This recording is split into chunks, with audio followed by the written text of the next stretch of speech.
Hi everyone, it's me Darlene in my car where I feel like being.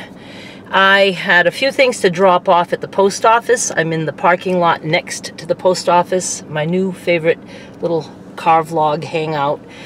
And I thought, I'm going to bring the camera and record a video. It's getting closer to the end of the month and I just want to kind of like beef it up a little bit. Before the last day, I've had a little bit of a slump and I've been so busy, not really able to record like I would like. I shouldn't be recording today either, but I'm doing it because I just feel like doing it.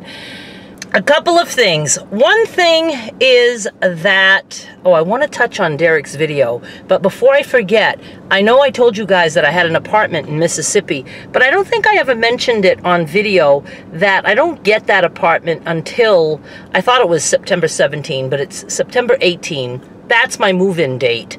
I have the apartment, but that's when I can get the keys. So I would still love to move in September, but a lot of things have to fall into place, and it's just hard to get this shit done. So we'll talk about that in a minute, but before I left, I watched Derek's video, and it's fun for me because I don't really know a lot about Derek as an adult. You know, we don't really talk about things like that. We talk about Skylar and other things. We talk a lot. But he comes out with things that I would never think to ask him. Now, I think most of you know I have no patience when I'm driving if somebody cuts in front of me or whatever. And there are a lot of things that bother me. And it's funny that he did a video today about people who don't use their blinkers, and so go watch that. Go watch it. Tell him I sent you. You don't have to tell him that, but you can if you want to. I want to feel needed. I've always said that Derek is more conservative than me. Now, it doesn't mean he doesn't know all the big bad words that I know, but I don't think he gets as much pleasure in spewing them like I do. So, I'm so anxious to be living near him and hopefully doing some videos together and just talking like we do together, because we laugh a lot. We really do. But he's gonna have to let me edit, because I'd be so nervous recording, because that would be like live to me, and I'm just not that kind of person. I have long pauses, or I repeat things repeatedly because I might have said it wrong. I don't know. I'm not into the live, and I'm absolutely into editing. But we'll see how it goes. So one of the things he was saying is just, people with the blinkers. And one of the things that struck me is he's saying, like, you're waiting to pull out, and there's a car coming to your left, and they don't have a blinker on, but they start to slow down, and, you don't want to take off because there's no blinker, so they could be going straight, but then they start to turn, and, that's like when he gets all upset, because you could have put your blinker on and I could have pulled out. And the first thing that I wanted to scream to him is, I don't trust it if they have their blinker on. I'm the person that makes everybody behind me wait because I'm convinced that they're just riding along and they don't know that their blinker's on. They put it on and they forgot to turn it off, or it didn't turn off by itself. So I have to wait until not only do they slow down, but they actually start to turn, and then I feel like I can pull out in front of them. We're all different, but if somebody startles me, oh my God, the words fly out of my mouth. And I have shown you guys an example before, and I don't show the clip because some people just don't have a sense of humor. But I will link down below to a timestamp that will take you just before I was on my way to Manchester Airport, and somebody pulled out in front of me. And, you just see my reaction. So if you want to go watch that, timestamp down below, just click on it. It should take you right to it. And if you don't want to hear me swearing, then don't go look and don't bitch about it, because you don't have to go look. I'm telling you, you don't have to go look. And I do know that Derek knows the big words. I do know that. Anyway, it's just funny how in some ways we're very much the same, but in other ways we're very different, which I think that's what everybody is, right? Right? Okay, so moving. Here's where I am. Pretty much still all lost and confused. I had a very hard time getting over that hump of, you know, just being really disappointed with the people that came to remove the junk. When I see all the stuff that could have still fit in that truck, it makes it hard for me to want to take the next step because I always feel like I hire the wrong people. I did have someone else come out to give me an estimate. Well, I was kind of like surprised. I called and he was like, I can be there in 10 minutes. I'll give you an estimate. And I was like, I was so not prepared, but I was like, oh, okay. And he came and, oh my God, that's right. I'm going to tell you. But he ended up quoting me more than the other people that I wasn't thrilled with. And he also sells, he has a store, not a store, but a warehouse kind of thing. And he would be reselling a lot of my things. And I thought, you know, if you're going to be reselling my stuff to myself, I said that to myself, because I don't feel comfortable telling people, I think that's too much, because they have the right to charge whatever they want to charge.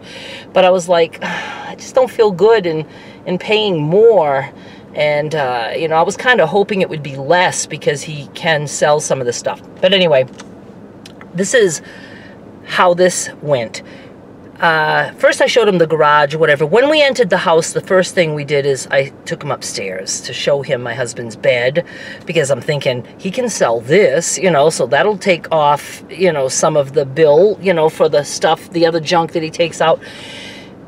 So, but the first thing I did was just show him that little room that still has a lot of junk, and then we go to the center room that really had a lot of junk that I did a good job cleaning up.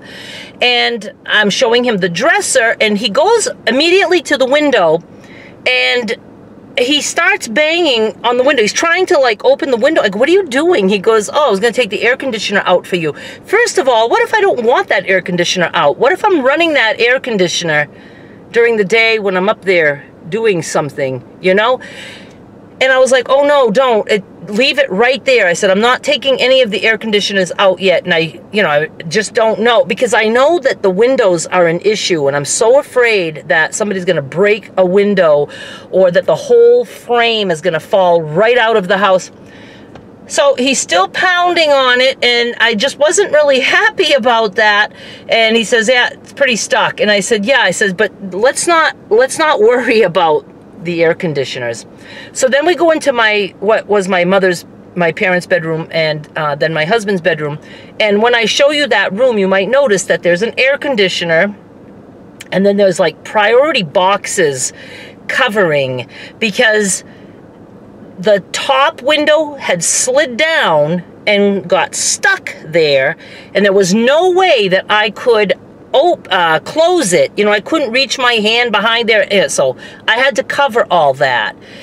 And we walk in, and I just tell him about my husband's bed, and I hear him ripping those priority boxes off my window, which, you know, took me a long time to put up when I first put that up. And I'm thinking, oh my God, I'm going to have to put that back up. And as soon as he does that, there was a big hive of, I'm going to say hornets. I don't know all my bugs, but I know it wasn't like bumblebees. It looked like hornets to me, big black ugly hornets. They come, the windows open about this much, probably a good, you know, 8-10 inches, and the bedroom is filled with these hornets, so loud. And he was like, I was like, I'm like, why did you do that? He was, I'm just trying to help. And I was thinking, help what? I didn't say that I even wanted that air conditioner out of the window. Oh my God. I was like so pissed at him, and then yet freaked out that these hornets are filling this bedroom. And then my thought is, I have to shut the door, because they're going to go out into the other rooms and into downstairs. But they seemed to be swarming. It's funny. They came in, and it's like they actually go like in a circle like you see in the movies. And they kind of all stayed together, but they were getting closer and closer to the middle of the room, closer to that door. There were a few strays that didn't know that they were supposed to stick together. I remembered that I had a can of bug spray. So I went into the little room and grabbed that can, and I'm just spraying everywhere. And he takes the can from me, he starts spraying the hive. So I don't know what you're supposed to do in a situation like this, but I wanted those hornets to stop swarming and to all just die. That's what I wanted. So I'm spraying and I'm watching. Are they getting out? A couple little stray guys did get out, but I wasn't overly concerned. It seemed to be all contained in that area. And I'm spraying, they're falling to the ground, I'm stepping on them, and he is still just like going like this, because when he took the spray can and started the hive, I took the can back from him. It's like, this is my show now. You fucked up, and I'm going to fix this situation. And he kept saying, you're gonna get stung. You gotta get out of here. You're gonna get stung. So I told him, we do have to get out of here because we have to shut the door. I had used almost the entire can. I wanted to just shut the door and just let them all do their thing. So we did. We went downstairs, and at this point, I'm like, I just can't believe what just happened. And all I can think is, oh, so that's right. He did now take the air conditioner out during all this while I'm spraying this swarm, because he thought now he'll be able to shut the window, but he couldn't. So what he was able to do is the one that was down, he was able to push that up, except for like maybe 2 or 3 inches, you know, that was open at the top. But the one that's been sitting on the top of the air conditioner completely stuck. So now I have that whole big space wide open. Squirrels can come in, more bees can come in, and but we shut the door, and I said, we got to go downstairs. I didn't go back up until it was like almost dark. I thought that would be a good time, and I only found 3 hornets still swimming. They don't swim. Swarming, I don't know, flying around, buzzing around, and I had to spend time just covering up that window.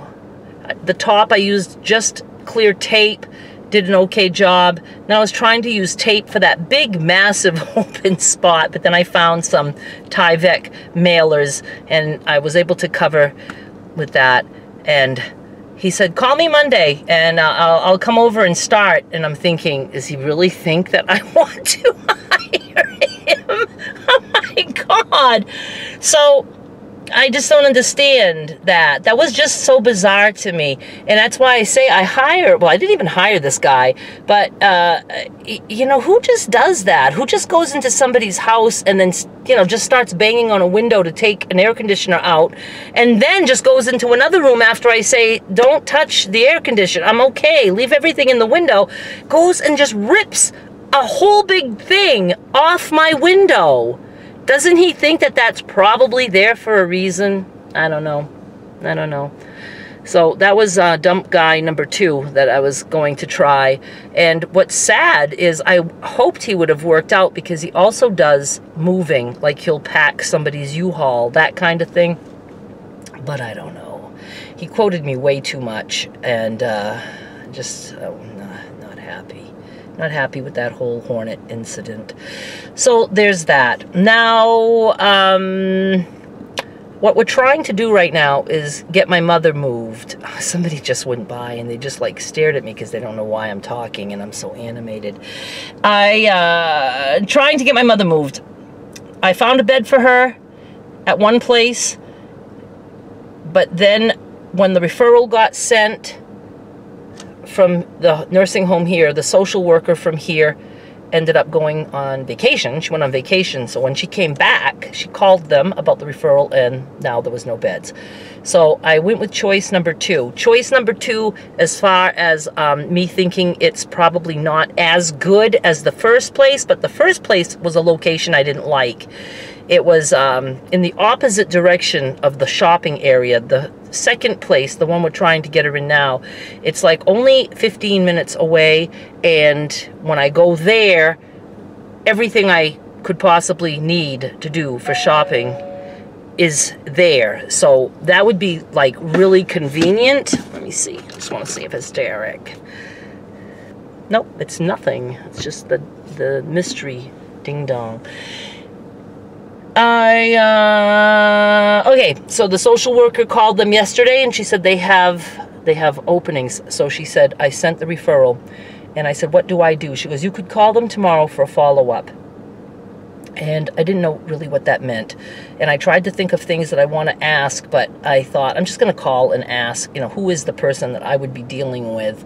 And can I have an email address? Because I'd rather just be emailing instead of talking. So I get an operator and I start telling her, I don't know really who I need to talk to, but a referral was sent in to my mother. And I just keep going on because I talk too much.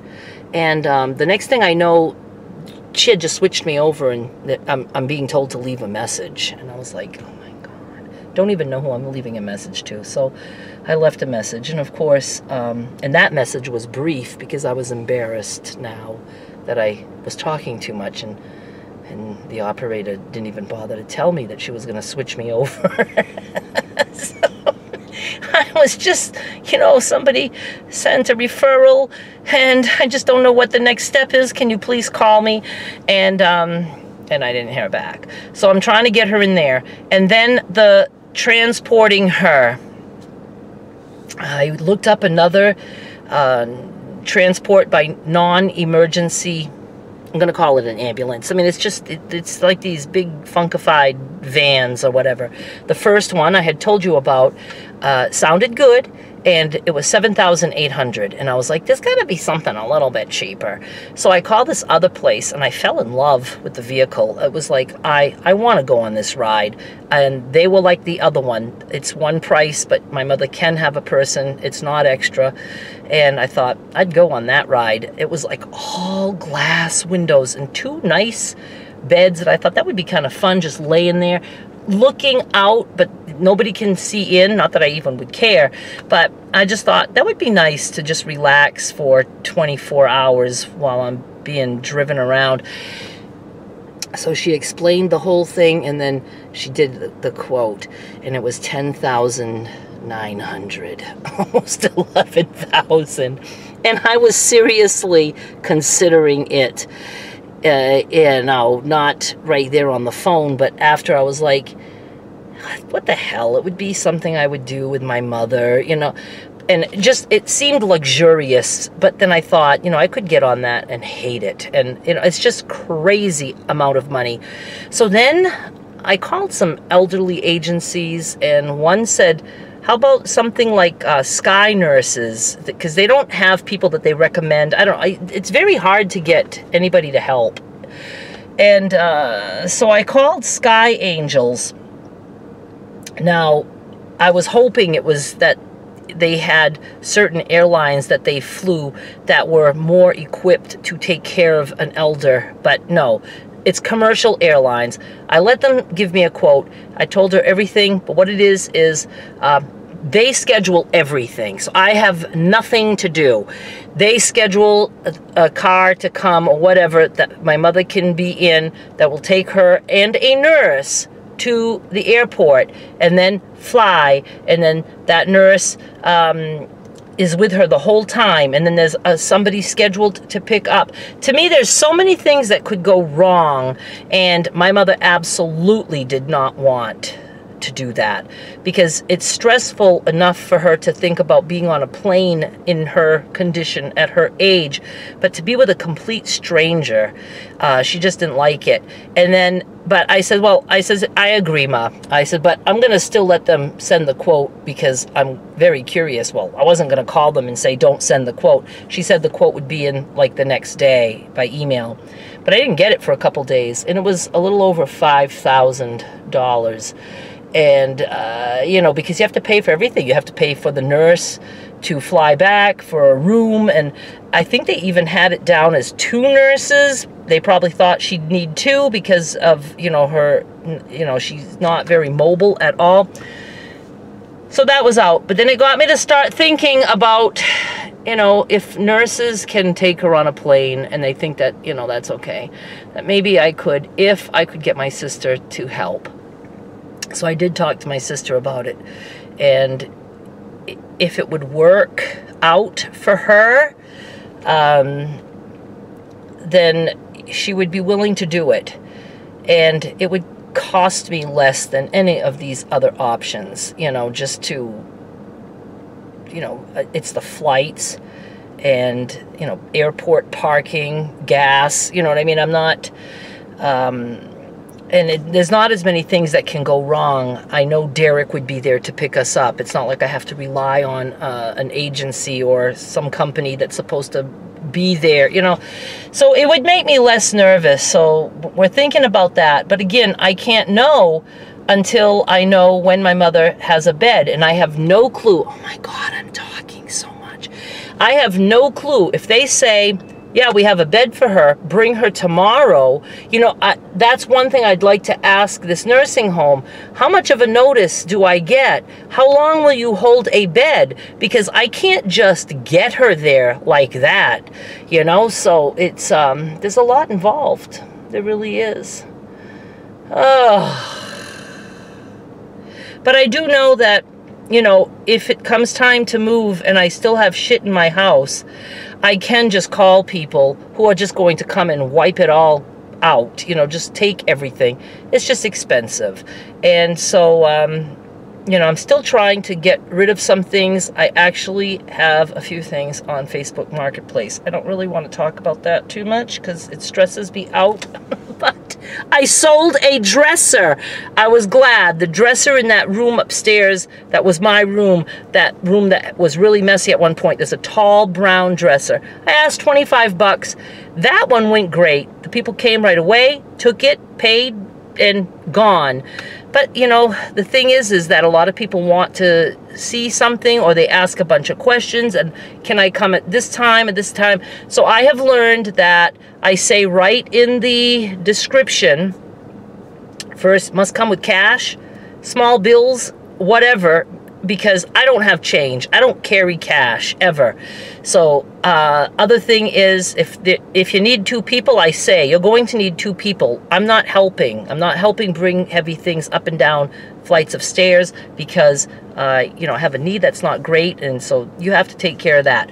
The other thing is, I'm not holding. If somebody says I can come on Saturday, I don't care if you were first, I'm not holding. So what I have done is I reply with, message me on Saturday, and I'll tell you if it's still available. Period. That's it. I'm not fucking around with people saying they're coming. If somebody says I can be there in like 2 hours, okay, I'll wait 2 hours, and then I'll just tell other people somebody is supposed to be coming in 2 hours. And if they don't, I'll let you know. But so far, oh, and I did have somebody come today to look at my husband's king-size bed. It's a very soft bed. It's going to be hard. The pillow is like this thick. It's a pillow top, and you sink in, and I'm finding that most people don't want a soft bed. Derek had slept in it a couple times when he would visit. He said, I can't sleep in that. It's, you know, it's like you sink into a pillow. I like soft like that, but I tried to give it to family members, and they're like, it's too soft, can't get out of that. But I'm gonna try, and whatever. So I'm trying to get rid of a couple of big things, and I'm going to try to sell a few of the air conditioners. It's a good time to do that, and I'm gonna stop talking now. I think I should, but oh my god, sometimes I don't see the red dot, and I think that I wasn't recording. Oh my god, that's painful. All right, so if you want to see me startled by somebody pulling out in front of me, there's that timestamp down below. Most of you have seen it, but some of you haven't. And go check out Derek's video. There's that down below too. I do not read his comments, but I will scroll down just to see how many, and even that is like, Derek, you have 86 comments on that. You know, I'm not saying that one in particular, but some of his videos, he has a lot of comments, and it just makes me, I would never, ever want to deal with that. but he's chill about it, and he likes it. So, you know, you want to be chatty? Go chat with Derek. So, you know, he certainly can't reply to everybody, but, you know, it's just interesting to see how different we are in so many ways, but yet, you know, we like each other. You know, we have fun together. Of course, we love each other, but, you know, he's very... You know, he's a nice person to be around. He really is. I don't know if he can say the same for me. He does appreciate me in many ways. I know he does. And I'm just anxious to go and be with them and be with Skylar and just, you know, just got to get that done. All right, you guys, thank you so much for watching. I will be back with more soon. Bye.